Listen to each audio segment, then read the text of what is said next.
दोस्तों नमस्कार, एक बार फिर से स्वागत है आपके अपने YouTube चैनल देव जी के ट्रिक्स में। तो दोस्तों हम लोग यहाँ पर हिंदी का टेस्ट लगाएंगे जो कि आपके जेल वार्डन से संबंधित है। आपके 37 प्रश्न है और टारगेट है कि आपके 32 प्रश्न आपके यहाँ पर सही होना चाहिए। और अगर 32 प्रश्न आपके सही नहीं हो रहे हैं तो आपको थोड़ा और मेहनत करने की जरूरत होगी। ठीक है, तो चलते स्टार्ट करते। जितने लोग यहाँ पर नए हैं सभी लोग चैनल को सब्सक्राइब कर लें और प्ले लिस्ट के माध्यम से सभी वीडियो भी देखते चले, क्योंकि हम यहाँ पर डेली आपको यहाँ पर 7 से 8 वीडियो आपको अपलोड कर रहे हैं। समय बहुत कम है, ठीक है, तो आप लोग यहाँ पर ज़्यादा से ज़्यादा यहाँ पर पढ़ाई करते रहिएगा। चलिए स्टार्ट करते हैं। यहाँ पर दिया गया है कि निम्न दिए गए वाक्य में रेखांकित शब्द की शुद्ध वर्तनी के लिए उचित विकल्प आपको चुनना है। यहाँ पर आपको जो दिए गए हैं आपके अंडरलाइन, ठीक है, उनकी शुद्ध वर्तनी बताना है। तो यहाँ पर देखिए पहले वाले में आपको दिया गया है कि रूप रस गंध आदि के अनुभव के लिए मनुष्य के पास 5 ज्ञानेंद्रियां हैं। ठीक है, यहाँ पर देखो ये अंडरलाइन किया गया है। अब बताइए इनमें से ज्ञानेंद्रियां जो आपका होता है किस प्रकार से सही लिखा जाता है। ज्ञानेंद्रियां जो लिखा जाता है किस प्रकार से, तो राइट आंसर आपका यहाँ पर हो जाएगा, देखो दा में छोटी की मात्रा होती है, तो राइट आंसर आपका यहाँ पर हो जाएगा बी नंबर, ये वाला आपका सही हो जाएगा। ज्ञानेंद्रिय ऑप्शन राइट आपका बी सही हो जाएगा। अगले प्रश्न को आते हैं। प्रश्न आपसे अगला पूछा गया है कि ब्रज बुल के नाम से जानी जाती है। ब्रज बुल के नाम से जानी जाती है कौन सी? कई बार हमने आपको पढ़ाया है। बिल्कुल सही जवाब है ऑप्शन राइट आपका यहाँ पर हो जाएगा आपका डी नंबर। पुरानी बंगला को ब्रज बुल के नाम से जाना जाता है, ऑप्शन आपका यहाँ पर डी सही हो जाएगा। अगला प्रश्न आपका दिया है कि निष्कर्षता रोध होकर जीने से बेहतर है हंस बोलकर जीना। देखो यहाँ पर पूछा गया है कि जो निष्कर्षता है वो शुद्ध किस प्रकार से लिखा जाता है। अब यहाँ पर ऑप्शन में आप देखिए कि निष्कर्षता आप किस प्रकार से सही लिखेंगे, किसको आप ऑप्शन में यहाँ पर लगाएंगे। राइट आंसर आपका हो जाएगा यहाँ पर आपका सी नंबर, जिसका जवाब सी है बिल्कुल सही है, आपका सी नंबर आपका सही हो जाएगा। ठीक है, क्योंकि यहाँ पर विसर्ग आपको लगेगा। ठीक है, अगला प्रश्न आपसे पूछा गया है षडानन में प्रयुक्त संधि कौन सी है। षडानन, और षडानन में जो आपकी संधि है आपकी कौन सी है, तो इसे हम तोड़ेंगे तो बनेगा सट धन आनन। क्या बनेगा? सट धन आनन बनेगा, जो कि यहाँ पर देख सकते हैं कि आपके व्यंजनों को तोड़ा गया है। तो राइट आंसर आपका यहाँ पर ए हो जाएगा। यहाँ पर व्यंजन संधि है, कौन सी आपकी? व्यंजन संधि, ऑप्शन राइट आपका यहाँ पर ए हो जाएगा।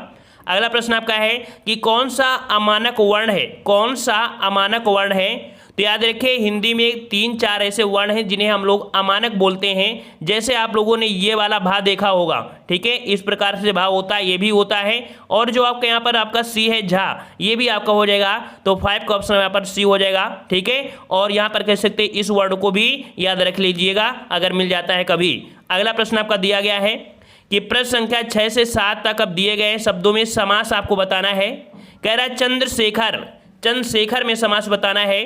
तो चंद्रशेखर अर्थात देखते हैं ना कि जिनके शिखर पर आपका चांद होता है आपके शिव भगवान, अर्थात ऑप्शन आपका यहाँ पर कौन हो जाएगा? आपका सी नंबर आपका बहुब्रीहि समास हो जाएगा। ठीक है, बहुब्रीहि समास। अगला है भाई बहन। देखिए भाई बहन में आपको एक पॉइंट दिख रहा है, यहाँ पर योजक चिन्ह है और योजक चिन्ह के साथ साथ आपका जेंडर भी चेंज है, दोनों ही यहाँ पर कह सकते हैं पद प्रधान भी है। तो इस प्रकार से राइट आंसर आपका कौन सा हो जाएगा? आपका यहाँ पर हो जाएगा सी नंबर, यहाँ पर आपका द्वंद्व समास हो जाएगा। क्या हो जाएगा भाई? द्वंद्व समास हो जाएगा। ठीक है, इस प्रश्न आपका है कि कौन सी संधि विच्छेद गलत है। कौन सी संधि विच्छेद गलत है? देखिए यहाँ पर आपका निधन धन दिया है ना, तो ये विसर्ग अगर हटाएंगे तो आपका रा लग जाता है, अर्थात ये आपका निर्धन का हो गया। कुश धन आसन, तो भाई कुश आसन हो जाएगा, ये भी सही है। सत्य धन अर्थी, सत्यार्थी हो जाएगा, ये भी सही है।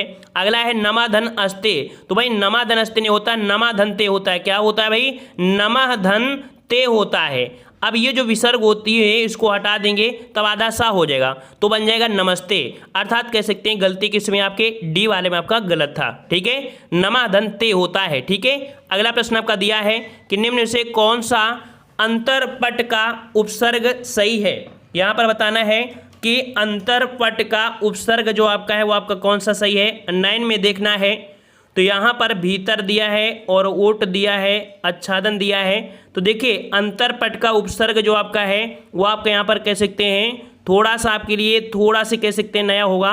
यहाँ पर आड़ ओट और आपका आवरण, ये आपका अंतरपट। अंतरपट क्या होता है ना, अंतर की भावना बोलते ना, कि जैसे छिपना, आड़ जो होता है ना छिपना ही तो होता है, आवरण वो भी क्या होता है? ढका ही तो होता है। तो कुल मिला के ये जो आपके बन रहे हैं वो आपके कह सकते हैं ये इनके क्या हैं? पर्याय कह सकते हैं, इनको पर्याय कह सकते हैं। यहाँ पर उपसर्ग दिया है, बल्कि शुद्ध आपका पर्याय होना चाहिए था। ठीक है, डी नंबर आपका हो जाएगा। अगला प्रश्न आपका दिया गया है, निम्न में से कौन सा तत्सम रूप गलत है? तत्सम रूप आपका गलत है, 10 नंबर में आपको बताना है। तो देखिए दिया गया है आपका सुकर, सुकर का होता है सुअर, शिक्षा, और याद रखिए जब भी आपका छा आए तो छा का आपका खा में होता है ना, तो ये भी सही है। सटवांग जो दिया है तो खटवांग होता है। स्फोटक का दिया है फोड़ा, तो भाई स्फोटक का फोड़ा नहीं होता है ना। तो इस प्रकार से यहाँ पर देखो स्फोटक और फोड़ा क्या मिल रहा है, नहीं मिल रहा है ना, तो इस कारण से डी वाला आपका यहाँ पर गलत हो जाएगा। ठीक है, और अगले प्रश्न को आते हैं। प्रश्न आपसे अगला दिया गया है, प्रश्न संख्या 11 से 12 तक प्रत्येक शब्द समूह में 4-4 शब्द दिए गए हैं। इनमें से 3 के अर्थ समान हैं, एक शब्द बेमेल, आपको बताना है बेमेल शब्द। यहाँ पर कह रहा है दोष, परिवाद, निंदा और आपकी बुराई। बताइए भाई इनमें से डिफरेंस क्या है? डिफरेंस क्या है? देखो परिवाद है, निंदा है, बुराई है। यहाँ पर दोष का क्या है कि इसमें से कोई मैच खा रहा है क्या? नहीं खा रहा है ना, तो इस प्रकार से ए नंबर आपका बेमेल हो जाएगा। अगला है तख्त, राजगद्दी, सिंहासन और आपका जनसीन, जनसीन। तो यहाँ पर 12 में आप देख पा रहे हैं कि तख्त मिल रहा है, राजगद्दी भी है, सिंहासन भी है, लेकिन जानसीन क्या है? नहीं है इनमें से, अर्थात ये कह सकते हैं बेमेल है। ऑप्शन आपका डी बनेगा। अगला प्रश्न आपका दिया है कि निम्नलिखित में से कौन यौगिक शब्द नहीं है? कौन यौगिक शब्द नहीं है? तो यौगिक शब्द वो होता है जो दो से मिला होता है, दो शब्दों से मिलकर बनता है। जैसे वि धन ज्ञान, इसे तोड़ेंगे तो बनेगा वि धन ज्ञान, तो 2 शब्द हो गए। विद्यालय, विद्या धनालय, ये भी जो आपके 2 शब्द हो गया। पुस्तकालय, पुस्तक धनालय, ये भी 2 शब्द से हो गया। अर्थात यहाँ पर जो खेत है, खेत आपका है, ये यौगिक नहीं है। समझ में आ गया? ऑप्शन सी हो जाएगा। अगला प्रश्न आपका दिया गया है कि इन साहित्य इतिहास ग्रंथों को उनके लेखकों के साथ सुमेलित करना है। ठीक है, यहाँ पर आपको क्या करना है? सुमेलित करना है। तो कुछ इस प्रकार से आपको दिया गया है ऐसे। ठीक है, तो यहाँ पर थोड़ा छोटा कर लेंगे तो आपको ऐसे दिख जाएगा। देखिए हिंदी साहित्य का नया इतिहास, ये जो आपका है ये आपका किसका भाई? ये आपके कह सकते हैं आपके बच्चन जी का है। ठीक है, किसका है? तो ये बच्चन जी का है। इसको यहाँ पर हम लोग कैसे लगा दें? इसको यहाँ पर हम लोग ऐसे ये वाले में लगाएंगे। ठीक है, बच्चन का है। और वहीं पर हिंदी साहित्य का वैज्ञानिक इतिहास, ये जो आपका है किसका? तो ये आपका गणपति जी का है। ठीक है, वहीं पर आपका हिंदी साहित्य का आलोचनात्मक इतिहास, ये आपके डॉक्टर कुमार वर्मा, ठीक है, डॉक्टर राम कुमार वर्मा का है। और हिंदी साहित्य और संवेदन का इतिहास, ये जो आपका है ये आपके राम स्वरूप चतुर्वेदी का है। तो इस प्रकार से यहाँ पर कह सकते हैं बनेगा 4213 आपका बनेगा। तो राइट आंसर आपका यहाँ पर ए सही हो जाएगा। क्लियर हुआ ना? क्लियर हुआ। और अगले प्रश्न को आते हैं। प्रश्न आपका यहाँ पर दिया गया है प्रश्न संख्या 15 से 16 तक कि प्रत्येक प्रश्न के नीचे दिए गए 4 शब्दों में से विलोम शब्द आपको बताना है। सामिस दिया है, सामिस दिया है, सामिस का विलोम क्या होता है? सामिस का होता है निरामिस। ठीक है, वैसे यहाँ पर आपका आंसर आपका कौन सा ये हो जाएगा? यहाँ पर वैसे शुद्ध लिखा जाता है, समिस लिखा जाता है। क्या लिखा जाता है भाई? समिस लिखा जाता है। ठीक है, यहाँ पर मात्रा नहीं होती है, तो समिस का होता है निरामिस। क्लियर हुआ। अगला प्रश्न आपका दिया है संयोग का विलोम बताइए। संयोग का विलोम पूछा गया है, संयोग। और संयोग का विलोम आपके क्या हो जाएगा भाई? संयोग का हो जाएगा वियोग हो जाएगा। सिंपल सी बात है, संयोग से मिली कोई बात होती ना, बोलते हैं संयोग ऐसी बनी है कि मिलन हुआ है ना, तो उसका क्या हो जाएगा? विलोम बन जाएगा, जो कि वियोग बन जाएगा। अगला प्रश्न आपका दिया गया है कि यम का पर्यायवाची शब्द सही है। यहाँ पर देखिए ऐसा कोई ऑप्शन होगा जिसमें यम के सभी ऑप्शन आपके क्लियर कर रहे होंगे यम के। तो यम का जो आपका होता है धर्मराज होता है। क्या होता है भाई? धर्मराज आपका होता है, ये भी होता है। लेकिन यहाँ पर कह सकते हैं कि जो आपका रक्तांग ये अभी आपका होता है, ये भी आपका क्लियर हुआ। तो ये बार आपका सही है, कहीं ना कहीं ये आपका हो जाएगा, क्योंकि सूर्यपुत्र यहाँ पर दिया है, यहाँ पर आपका ये दिया है ना, और ये दिया है, तो आपके तीनों में आपके मैच नहीं है, और जो मैच होता है वो आपका सी वाला है। ठीक है, तो राइट आंसर आपका यम का हो जाएगा, आपका कौन सा? सी वाला। अगला प्रश्न दिया है कि कथन ए दिया है कि कविता मनुष्य के हृदय को स्वार्थ संबंधों के संकुचित दायरे से ऊपर उठाकर लोक सामान्य भाव भूमिका प्रतिष्ठित करती है। तर्क यहाँ पर दिया गया है कि क्योंकि कविता संकुचित आत्मा और प्रसक्त लोक का समन्वय है। थोड़ा सा आपके लिए कह सकते हैं प्रश्न आपका टफ हो सकता है, ठीक है। और यहाँ पर कह सकते हैं कि जो पॉइंट हैं ये दोनों ही पॉइंट आपके सही दिए हैं, ये दोनों ही पॉइंट आपके सही हैं कि मनुष्य के हृदय को स्वार्थ संबंधों की संकुचित दायरे से ऊपर उठाकर लोक सामान्य भाव भूमि पर प्रतिष्ठित करती, ये भी सही है। दूसरा भी है क्योंकि कविता संकुचित आत्मा और प्रसक्त लोक का समन्वय है। तो ए और बी दोनों सही हैं, और ए और बी दोनों सही है। कौन सा हो जाएगा? सी वाला आपका हो जाएगा, ठीक है। और अगला प्रश्न आपका है वीर रस का स्थायी भाव क्या होता है? देखो मायूस नहीं होना है। हमने बताया है कि अभी आपके मतलब कह सकते हैं अगर 37 में अगर आपके 35 भी सही हो जाते हैं या आपके 32 भी सही होते हैं तो आपका स्कोर काफ़ी अच्छा होगा। एक दो प्रश्न तो आपको ऐसे मिल ही जाएंगे जो आपके बस के बाहर होंगे, ठीक है, क्योंकि आयोग ही ऐसा होता है कि गलती कर देता है कभी कभी। अगला वीर रस का स्थायी भाव क्या होता है? सिंपल सा आपका है वीर रस का स्थायी भाव क्या हो जाएगा? तो ऑप्शन आपके यहाँ पर बी हो जाएगा, आपका उत्साह होता है। क्या होता है भाई? वीर रस का स्थायी भाव क्या होता है? आपका उत्साह होता है। ऑप्शन आपका कौन सा हो जाएगा? बी हो जाएगा। वहीं पर देख सकते हैं रति होता है श्रृंगार रस का, और आपका हास्य रस किसका होता है? हास का होता है, ठीक है ना। चलिए अगला प्रश्न आपका है कि छंद का सर्वप्रथम उल्लेख कहाँ मिलता है? छंद का सर्वप्रथम उल्लेख जो मिलता है कहाँ पर मिलता है? छंद का सर्वप्रथम उल्लेख मिलता है या आपके ऋग्वेद में, ठीक है। ऑप्शन आपका यहाँ पर ए हो जाएगा, ऋग्वेद में मिलता है। अगला प्रश्न आपका दिया है प्रश्न संख्या 21 से 22 तक। नीचे दिए गए वाक्यांशों के लिए सही विकल्प का चयन करना है। कह रहे जिसे पढ़ना लिखना आता हो। देखो क्या दिया है? जिसे पढ़ना लिखना आता हो, और जिसे पढ़ना लिखना आता है उसे हम लोग साक्षर बोलते हैं। क्या बोलते हैं भाई? साक्षर ही तो बोलेंगे ना। ऑप्शन आपका डी हो जाएगा। अगला है कि जो अपने कर्तव्य को ना जानता हो, जो अपने कर्तव्य को ना जानता हो उसे क्या बोलेंगे? उसे बोलते हैं, ऑप्शन आपका यहाँ पर हो जाएगा सी नंबर, किंकर्तव्य मूढ़, ठीक है। ये वाला ऑप्शन आपका सी हो जाएगा। थोड़ा पढ़ लीजिएगा, काफ़ी अच्छा क्वेश्चन है। अगला दिया है कि प्रश्न संख्या 23 से 25 तक नीचे दिए गए वाक्यों में से रिक्त स्थान आपको भरना है, ठीक है। सही विकल्प का आपको चयन करना है। 23 वाले में कह रहा आपसे मित्र के चुनाव की पर जीवन की सफलता निर्भर करती है। यहाँ पर बोला जाता है ना कि मित्र का चुनाव ऐसे करिए जो आपके जीवन को उज्जवल बनाए। ऐसे सभी आपसे उदाहरण देते हैं कि ऐसा मित्र बनाओ जो आपका साथ दे हर समय, है ना, ऐसे वर्ड बोलते हैं ना। तो कैसा मित्र होना चाहिए? यहाँ पर आपका जवाब क्या हो जाएगा?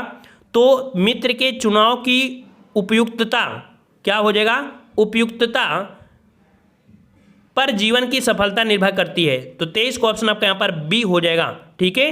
और अगले प्रश्न का आपका दिया गया है कि भारत के सांस्कृतिक उत्सर्ग का आज भी दक्षिण भारत के मंदिरों में किया जा सकता है। मतलब जो भारत के सांस्कृतिक आपका है ये उत्कर्ष है, वो आपका कह सकते हैं, इसका हमको लोग क्या कर सकते हैं, इसका हम लोग अवलोकन करते हैं, ठीक है। यहाँ पर भरा जाएगा आपका ए नंबर कि भारत के सांस्कृतिक उत्कर्ष का अवलोकन आज भी दक्षिण भारत के मंदिरों में किया जा सकता है। ए नंबर आपका हो जाएगा। अगला दिया है कि भारत के उद्योगों ने जिस गति से विकास किया है वह आपका कह सकते हैं क्या है भाई? तो वह आपका कैसा है? वह आपका प्रशंसनीय है ना। ऑप्शन डी भरा जाएगा कि भारत के उद्योगों ने जिस गति से विकास किया है वह प्रशंसनीय है। ऑप्शन आपका डी हो जाएगा। अगला प्रश्न आपका दिया है कि निम्न से सरल वाक्य का चयन करना है। देखिए सरल वाक्य का चयन करना है, सरल वाक्य चयन करना है। तो यहाँ पर कह रहा है उसने कहा कि, अब भाई की शब्द आ गया तो नहीं होगा, और शब्द भी नहीं होगा। फिर कह रहा है आपसे यहाँ पर कि राहुल धीरे धीरे लिखता है। सी वाला आपका यहाँ पर सही हो जाएगा, क्योंकि जो बड़े हैं तो जो शब्द तो आपको मिलता नहीं है सिंपल वाले में, इस कारण से ऑप्शन आपका यहाँ पर सी हो जाएगा। ये सरल वाक्य है। नेक्स्ट प्रश्न आपसे कह रहा है नीचे दिए गए प्रत्येक विकल्प में से किसी एक में त्रुटि है, पहचानिए। कह रहा आपसे देखिए कि चंद्रमा की स्वच्छ चांदनी जगत तल में, देखो जगत तल होता है भाई, जगत तल होता है, तो ये आपका ये कह सकती है, ये आपका शुद्ध है बी नंबर, ठीक है। और आपका अदर यहाँ पर सही हो जाएगा। अगला है गरीबों को वस्त्र दो। वाक्य में कारक बताना है, गरीबों को वस्त्र दो। और जब देने वाली बात आती है तो वहाँ पर आपका क्या होता है? संप्रदान कारक होता है। क्या होता है भाई? संप्रदान को के लिए, क्योंकि यहाँ पर शब्द क्या है? को, और देने के लिए है तो देने में आपका संप्रदान कारक होता है। ऑप्शन आपका यहाँ पर सी हो जाएगा। अगला प्रश्न दिया है कि प्रश्न संख्या 29 से 30 नीचे दिए गए मुहावरों को आपको बताना है।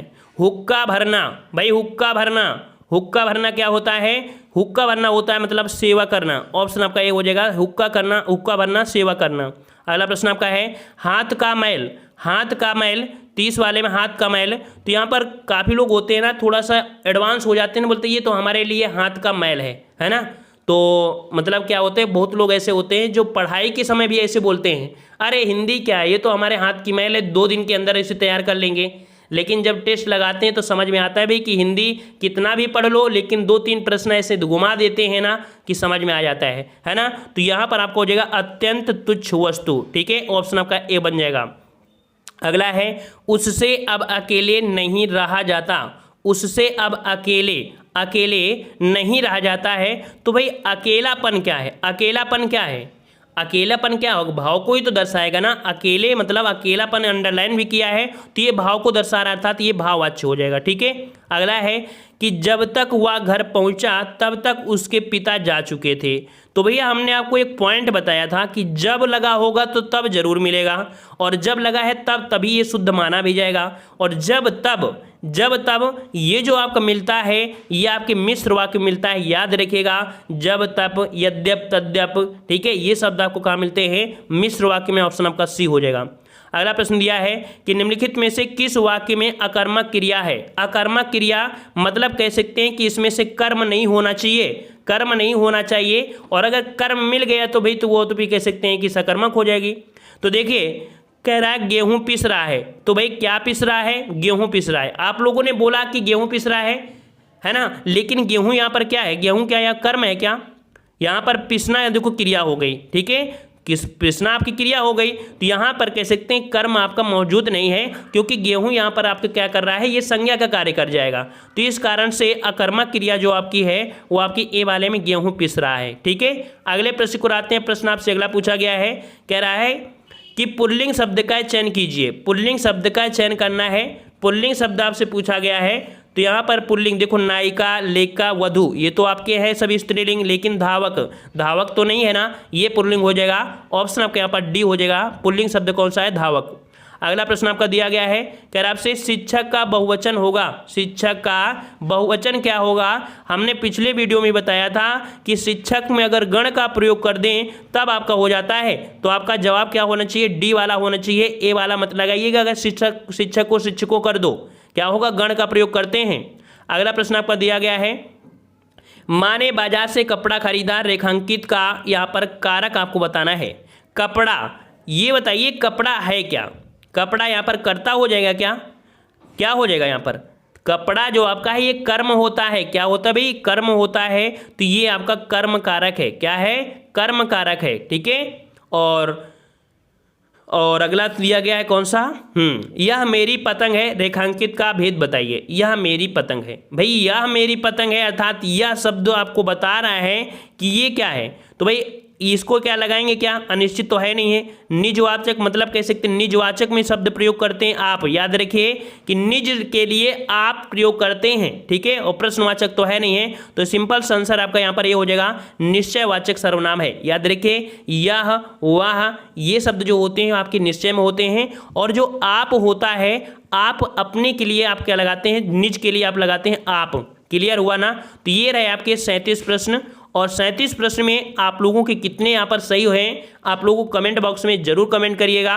और उम्मीद है कि 30 के लगभग पहुँचे होंगे, लेकिन थोड़ा सा टफ भी रहा है क्वेश्चन, कुछ ऐसे थे जो टफ रहे हैं, फिर भी मतलब मानते हैं कि 30 के लगभग होना चाहिए। अगर नहीं है तो थोड़ा बहुत मेहनत करने की ज़रूरत है। जो बिल्कुल से अभी नए हैं तो उनके लिए अगर 25 प्लस ला रहे हैं तो समझो कि सही है, क्योंकि यहाँ पर आपको थोड़ा मेहनत कर देंगे तो आप इसके एवरेज में पहुँच जाएंगे। मतलब टारगेट होना चाहिए कि आपको 37 में 32, 33, 34 तक आपको लाना है। समझ में आ गया ना। और टेलीग्राम से जरूर जुड़ जाइए। टेलीग्राम पे सर्च करेंगे देव जीके ट्रिक, देव जीके ट्रिक से जुड़ जाइए, वहाँ पर आपको लिंक मिल जाएंगे, क्योंकि हम यहाँ पर डेली आपको 8 से 9, 7 से 8 वीडियो अपलोड करते हैं, नोटिफिकेशन आता नहीं है, वहाँ पर आपको मिल जाएगा। क्योंकि इस बार जान लगा देना है, वर्दी की कसम, इस बार को आपको चाहे कुछ हो जाए लेकिन आपको जान लगाकर मेहनत करना है। देखो जॉब मिलना ना मिलना बहुत दूसरी बात होती है, लेकिन ईमानदारी से पढ़ाई करना, और ईमानदारी से पढ़ाई करते हैं तो 100% आपको सफलता जरूर मिलेगी। ठीक है, तो इसी के साथ वीडियो को लाइक करें। हम लोग मिलेंगे नए वीडियो में, तब तक के लिए धन्यवाद। जय हिंद, जय भारत।